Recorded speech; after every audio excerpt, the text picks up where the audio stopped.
নমস্কার। আমার আজকের নিবেদন কবি সুকান্ত ভট্টাচার্যের লেখা কবিতা সুখ চিকিৎসা।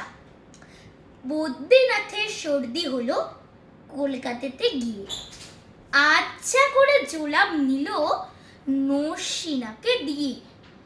ডাক্তার এসে বলল কেসে বড়ই কঠিন ব্যায়াম, এসব কি সুচিকিৎসা?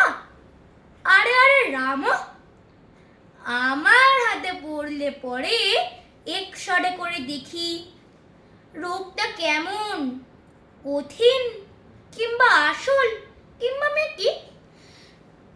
থার্মোমিটার মুখে দিয়ে সাবধানেতে রাখুক, আইস ব্যাগটা মাথায় দিয়ে একটা দিন তো থাকুক। ইনজেকশন নিতে হবে, অক্সিজেনটা পরে, তারপরে তো দেখবো এই রোগ থাকে কেমন করে। পল্লী গ্রামের বদ্রীনাথ অবাক হলো ভারী,